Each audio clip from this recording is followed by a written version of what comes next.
네, 혹시 오늘 이렇게 예배에 오신 분들은 어떤 재능을 가지고 계신지요? 예, 스스로 나의 재능은 이렇습니다라고 말하는 게 좀 쉽지 않을 수 있습니다. 어, 아니면 조금 다른 사람들보다 잘하시거나 아니면 이 상황에 맞을 때 요거는 그래도 내가 맡았을 때 다른 사람에게 불편을 주지 않고 요 정도는 해낼 수 있다. 이러한 재능이 분명 있으실 것입니다. 예, 저희 부서 선생님들만 봬도 한 선생님은 굉장히 꼼꼼하게 정리를 굉장히 잘하시는 분이 계세요. 뭐 그게 각이 어떻게 딱딱 맞는지 그 선생님께서 한번 지나가신 자리는 마치 모델하우스처럼 이렇게 변하는 선생님이 계십니다.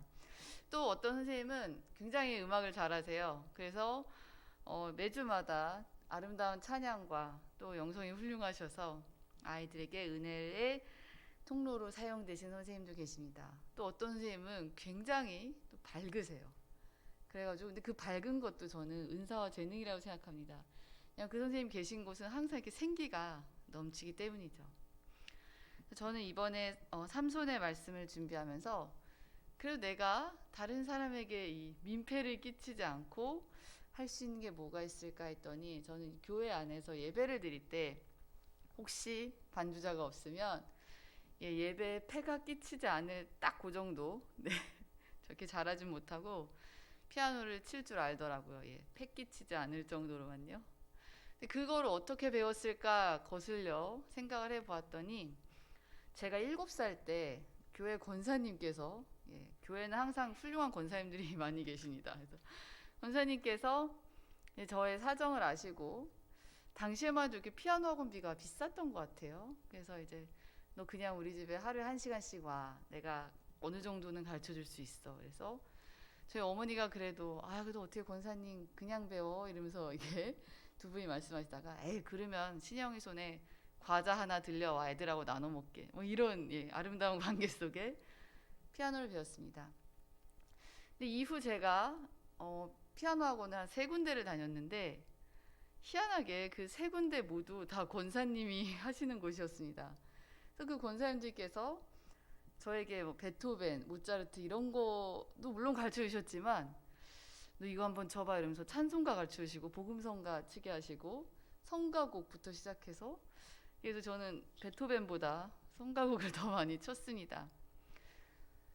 왜 그랬을까 했더니 제가 훗날 교회에서 이런 쓰임으로 사용될 것을 하나님께서 미리 준비하신 것 같다는 생각이 들었습니다. 저는 그래서 다른 거는 못 칩니다. 사실 못 쳐요. 못 치는데 아주 어렸을 때부터 그 어려운 성가곡집을 아무것도 모르고 그냥 쳤어요. 찬송가도. 그러다 보니까 이게 교회에서 이렇게 불렸구나라는 것을 나중에 알게 되었습니다. 이제 시간이 흐르고 대학생이 돼서 예식장 아르바이트를 하게 되었는데 예식장 아르바이트는 참 좋습니다. 왜냐하면 가서 딱 결혼식 때 몇 곡 안 칩니다. 몇 곡 안 치고 결혼식 건당 그 보수도 굉장히 좋습니다. 그리고 무엇보다도 결혼식 뷔페 음식도 먹을 수 있어요. 정말 좋습니다. 그렇게 해서 이제 대학 때 용돈을 벌고 있는데 시간이 흐를수록 보니까 주로 예식장 아르바이트를 주일 오전에 많이 하잖아요. 그래서 어느 순간 제가 저를 보니까 아르바이트 시간에 예배 시간을 조정을 하고 있더라고요. 그래서 11시에 아르바이트를 가기 위해 예배를 오후 2시에 드리고 물론 그게 나쁘다는 게 아니라 제 마음에 돌아봤을 때 우선순위가 예식장이 1번이더라고요. 불가피한 상황 때문에 8시에 예배를 드리거나 불가피한 상황 때문에 오후 2시, 저녁 7시에 예배를 드리는 건 아무 문제가 안 된다고 생각합니다.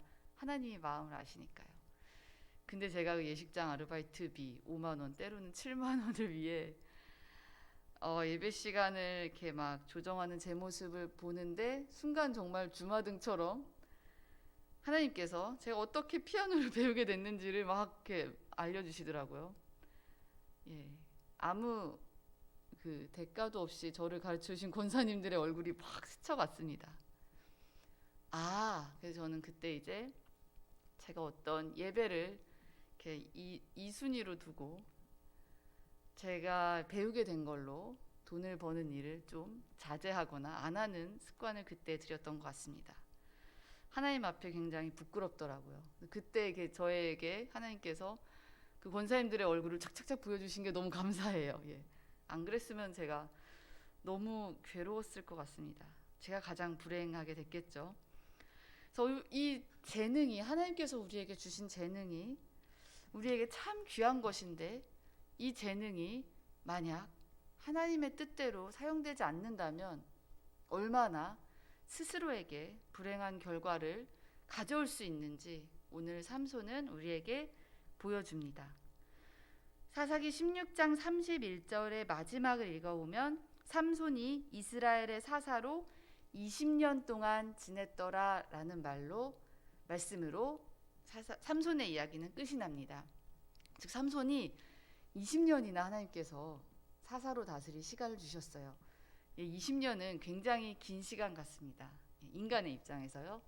근데 20년 동안 그럼 삼손은 어떻게 하나님의 사사로서 일을 했나 보았더니 초반부에 물론 블레셋 사람들을 나귀 뼈로 쳐내고 여우꼬리 횃불로, 즉 어떤 무기나 철기나 방패나 전차 같은 것이 아니라 심지어 삼손은 맨손으로 사자도 이렇게 찢어 죽이는 엄청난 힘을 가지고 있었습니다.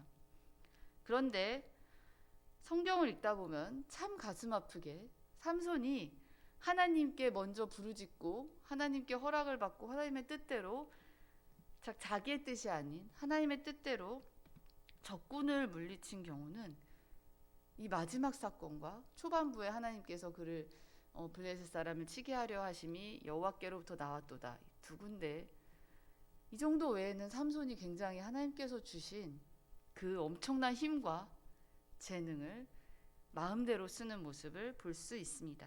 특히 삼손은 아이를 전혀 가지지 못했던 부부에게 하나님께서 강권적으로 나타나셔서 너희에게 아이가 태어날 것인데 이 아이는 이렇게 구분을 해서 키워야 돼.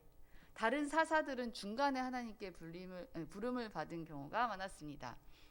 평범한 사람들이었고요.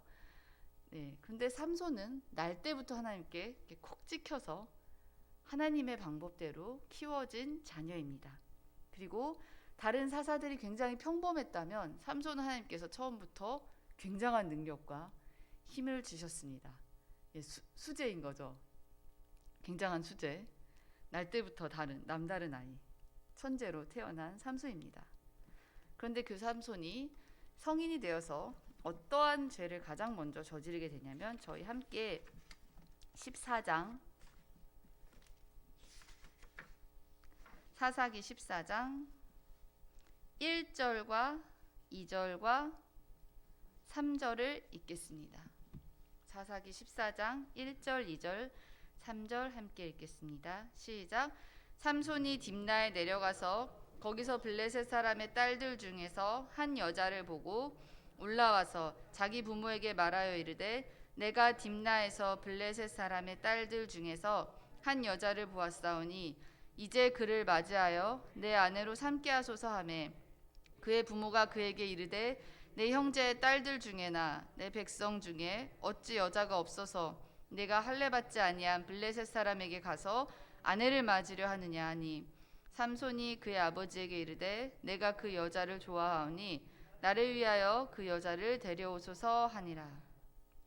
네, 삼손이 저지른 이제 첫 번째 잘못부터 하나하나 나오기 시작합니다. 가슴이 아픈 구절은 삼손이 1절에서 블레셋 사람의 딸들 중에서 한 여자를 보고에서 시작이 됩니다. 이스라엘 백성이 우상 숭배를 저지르는 그 첫 시작이 보고에서 시작하는 경우가 많습니다. 즉 가나안 땅의 풍성함과 가나안 땅의 아름다운 남자, 아름다운 여자. 여기서 말하는 아름답다라는 것은 이스라엘이 보기에 굉장히 그들이 그 이방신을 섬기고 잘 사는 모습. 농사를 잘 지어야 되니까요. 그러한 모습을 보고 눈에 이끌려서 죄를 범하는 경우가 너무나도 많았습니다. 사실 인간의 죄악, 선악과를 따먹은 죄악도 아담도 마찬가지죠. 하나님의 말씀을 귀로 듣지 않고 들은 말씀을 잊어버리고 또는 무시하고 보기에 좋은 과일을 먹은 데서 시작하였습니다. 저희가 살면서 특히 저도 그런데요. 보기에 좋은 것을 쫓아가다 보면은 눈을 따라가다 보면 귀와 마음에 주시는 하나님의 말씀을 놓칠 때가 너무나도 많았던 것 같습니다. 삼손이 이렇게 보기에 좋은 여인을 따라갔습니다. 부모님이 이제 얘기하죠. 아니 우리 백성 중에 여자가 없어서 그 이방 나라 여자를 왜 만나려고 하니? 라고 했을 때 삼손이 부모님의 말도 이제는 안 듣습니다. 그죠? 대여섯 살 된 저희 아이들도 말을 안 듣는데 이제 클 만큼 큰 삼손이 부모님의 말을 안 듣기 시작합니다. 그렇게 해서 삼손은 이 여인에 빠지는 죄악을 이제 시작합니다. 이후 삼손은 사자도 때려잡고 여러 방법으로 이방 사람들을 싸워서 이기지만 중간중간 하나님께서 하지 말라고 하셨던 일들을 계속 어깁니다. 삼손은 좀 어려운 말로 제가 찾아보니 나실인이래서 이렇게 구별된 삶을 살아야 하는데, 나실인은 시체도 만지면 되지 않았는데 자기가 죽인 사자가 다음날 지나가면서 보니까 사자가 죽어 있는데 거기 꿀이 있고 그런 걸 보고 자기도 모르게 충동적으로 사자 곁에 있던 꿀을 이렇게 먹습니다. 시체를 만지게 된 것이죠. 그런 것도 하면 안 됐는데 그 먹음직해 보이는 그것에 이끌려서 삼손은 또 하지 말아야 될 일을 했습니다.